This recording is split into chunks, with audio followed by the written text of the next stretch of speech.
ఓం నమః శివాయ.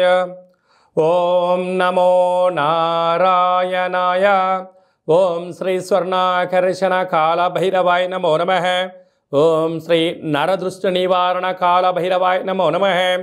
ఓం గణానాం త్వా గణపతిగం అవామహే కవిం కవేనాపవస్త్రవస్తవం జ్యేష్ఠరాజం బ్రహ్మణస్వత ఆన శృణ్వన్నోతభిస్సీదసాదనగం శ్రీమహాగణాధిపతయే నమః.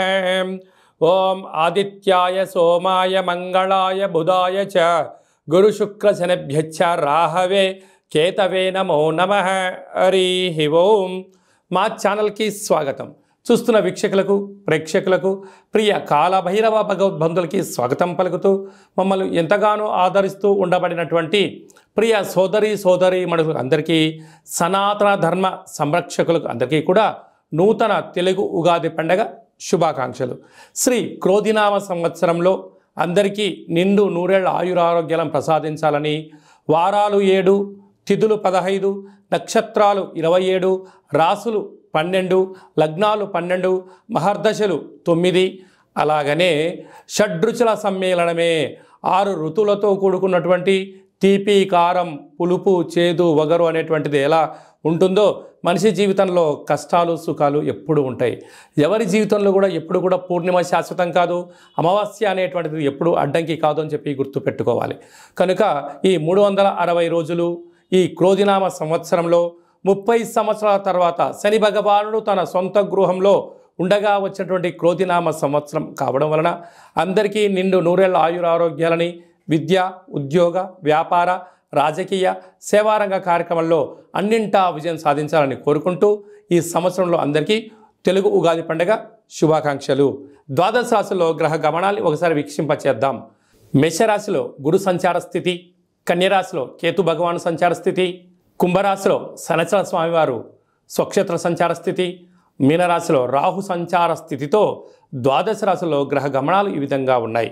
అలాగనే మనకు 26/4/2024 సంవత్సరంలో అనగా ఈ తెలుగు ఉగాది పండగ తదనంతరమే గురువు మేషరాశిలో నుంచి వృషభ రాశిలోకి నర్మదా నది పుష్కర సందర్భంగా గృహ మార్పు ఉందని చెప్పి గమనించాలి.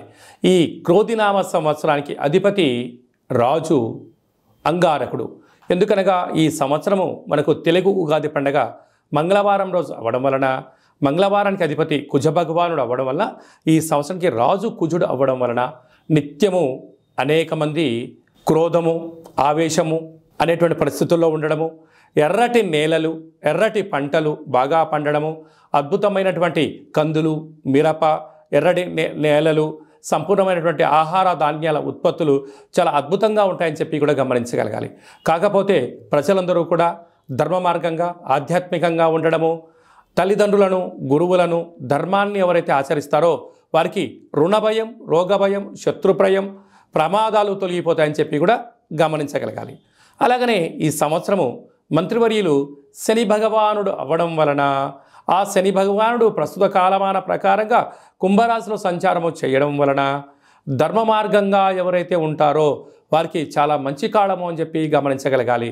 తెల్లటి నువ్వులు, విశేషమైన నీలం రంగు పదార్థాలు, పుష్పాలు, పండ్లు, పదార్థాలు, అద్భుతమైనటువంటి ధర్మ పరిపాలనగా, ధర్మంగా, న్యాయంగా, నీతిగా ఉండబడిన వారికి చాలా మంచి కాలం అని చెప్పి గుర్తుపెట్టుకోగలగాలి. ఎవరైతే అధర్మంగా ఉంటారో, అన్యాయంగా ఉంటారో, రాక్షస జీవన విధానంగా ఉంటారో, గతి తప్పిన జీవన విధానం ఎవరైతే అలవర్చుకుంటారో వారికి అనేక ఇబ్బందులు ఉంటాయని చెప్పి కూడా గమనించగలగాలి. ఈ సంవత్సరము పశుపాలకుడు కృష్ణ పరమాత్ముడు అవడం వలన గోవులు, పశువులు సమృద్ధిగా ఆయురారోగ్యాలుగా ఉండడం, మంచి పాడి, మంచి పంట, ఐశ్వర్యము, సుఖవంతమైన జీవనం ఉండడం జరుగుతుంది అని చెప్పి గమనించాలి.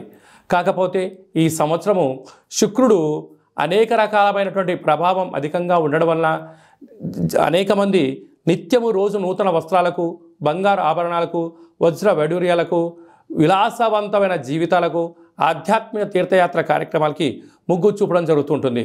కాకపోతే విచక్షణారహిత జీవితాన్ని పొందడానికి, మద్యమత్తు మాంసాల జీవితాన్ని పొందడానికి ఎక్కువ మంది మక్కువ చూపించే పరిస్థితి ఉంటుంది. కనుక దయచేసి అలా వెళ్లకుండా ఆధ్యాత్మికమైన చింతనతో మీరు ఉండగలిగితే ఈ సంవత్సరము అందరికీ పట్టిందల్లా బంగారం అయ్యేటువంటి యోగ్యత కనపడుతుందని చెప్పి గమనించాలి.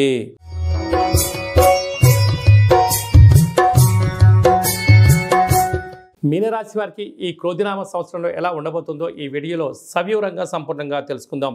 మీనరాశిలో ఏ నక్షత్రాలు వస్తానగా పూర్వాభాద్ర నక్షత్రంలోని చివరి పాదం 4వ పాదము, ఉత్తరాభాద్ర నక్షత్రంలోని 4 పాదాలు, రేవతి నక్షత్రంలో 4 పాదాలు కలిపితే మీనరాశి. మీనరాశి యొక్క అధిపతి దేవగురు బృహస్పతి. ఈ సంవత్సరము నీరసాధిపతి గురువు అవ్వడం వలన మీనరాశి వారికి చాలా మంచి కాలం ఉందని చెప్పి గమనించగలగాలి. ఆదాయం 11, వ్యయం 5 అనగా ₹6 స్థిరచరాస్తులు వీరి సొంతం కాబోతున్నాయి. ఎన్నో రోజులుగా ఎదురు చూస్తూ ఉండబడినటువంటి స్వగృహము, వాహనము, షేర్లు, ఫ్యాక్టరీలు, కర్మాగారాలు నెలకొల్పబోతున్నారని చెప్పడంలో ఏమాత్రము సందేహమే లేదు. రాజ్యపూజ్యం 2, అవమానం 4. మీరు ఎదిగే కొద్దీ ఒదిగి ఉండాలి. శత్రువులు పంచి ఉన్నారు, తస్మాత్ జాగ్రత్త. అదే కాకుండా ఈ ఉత్తరాభాద్ర నక్షత్ర జాతకులకు డిసెంబర్ నుండి ఉగాది వరకు చివరి సున్నా కారణం వలన ఆరోగ్యము, సర్జరీలు, కొద్దిపాటి ప్రమాదాలు పొంచి ఉన్నాయి, తస్మాత్ జాగ్రత్త. రేవతి నక్షత్ర జాతకులకు ఉగాది పండుగ నుండి డిసెంబర్ వరకు అనుకూలంగా లేని కాలము అని చెప్పి గుర్తుపెట్టుకోవాలి. ప్రథమ సున్నా, మధ్య సున్నా కారణం వల్ల ఏ పని చేయాలన్నా, చేయకూడదా, చేస్తే ఏంటి, చేయకపోతే ఏంటి, నిత్యము మానసికమైన సంఘర్షణలో ఉండే పరిస్థితి ఉంటుంది. దయచేసి అప్పులు ఇవ్వద్దు, అప్పులు తెచ్చుకోవద్దు. రెండిటి వలన మీకు స్థిర చరాస్తులు పోగొట్టుకునే పరిస్థితి చాలా అధికంగా ఉంటుందని చెప్పి గమనించాలి. ఈ నీరసాధిపతి ఈ రసాధిపతి గురువు అవ్వడం వలన వృక్షాలు, అగరబత్తులు, సెంటు, పన్నీరు, సుగంధ పరిమళాలు, వస్త్ర వ్యాపారాలు, విదేశాలకు ఎక్స్పోర్ట్స్ ఇంపోర్ట్స్ చేసేటువంటి వారందరికీ కూడా ధర్మ మార్గంగా, న్యాయంగా, ఆధ్యాత్మికంగా ఉండడం వల్ల వృక్ష సంపదను పెంచి పోషించడం వలన వ్యవసాయ సోదరీమణులకు చాలా మంచి కాలము అని చెప్పి గమనించాలి. అలాగనే ఆయుర్వేద వృత్తి చేసేటువంటి వారికి అద్భుతమైనటువంటి మంచి అవార్డ్స్ రావడము, రాజసన్మానాలు, రాజగౌరవాలు వీరి సొంతం కాబోతున్నాయి. వ్యవసాయ సోదరీమణులకు మంచి ఎర్రటి పంట, తెల్లటి ధాన్యంలో వీరు అనంతమైన సంపద వీరి సొంతం కాబోతుంది. అదే కాకుండా వీరికి ఒకవైపు ఏళ్ళనాటి శని ప్రారంభ సంచార స్థితిలో ఉండడం, 30 సంవత్సరాల తర్వాత శని భగవానుడు తన సొంత ఇంట్లో ఉండగా వచ్చినటువంటి ఈ క్రోధినామ సంవత్సరం అవ్వడం వలన ఏకభుక్తము, వీలైనంత వరకు ప్రతి గురువారం కానీ శనివారం కానీ ఒక పూట భోంచేయడము, భూసేనము, నేల మీద పడుకోవడము, గోవులకు, పక్షులకు, నీటి జీవరాశులకు ఆహారాన్ని వేయడము యోగదాయకంగా భావించగలగాలి. అలాగనే మీనరాశి జాతకులకు ఈ సంవత్సరం పుష్కర స్నానం చేయడము అదృష్టవంతంగా భావించండి. ఎటువంటి పరిస్థితుల్లో ఆధ్యాత్మికత, వీలైతే శివలింగ ప్రతిష్ఠ చేయడము మంచిది. స్వర్ణాకర్షణ కాళభైరవ స్వామి యొక్క ఆనంద దీపాన్ని ఇంట్లో పెట్టుకోవడము, స్వామివారి యొక్క స్మరణ, కాళభైరవ అష్టకము, కూష్మాండ దీపాన్ని పెట్టడము, స్వర్ణాకర్షణ కాళభైరవ స్వామి యొక్క ముగ్గును ఇంటి బయట ఏర్పాటు చేయడం వల్ల అదృష్టం, ఆనందం మీ సొంతమవుతుంది. కనుక మీనరాశి వారికి శుభం, జయం, లాభం జరుగుతుందని చెప్పి గమనించాలి.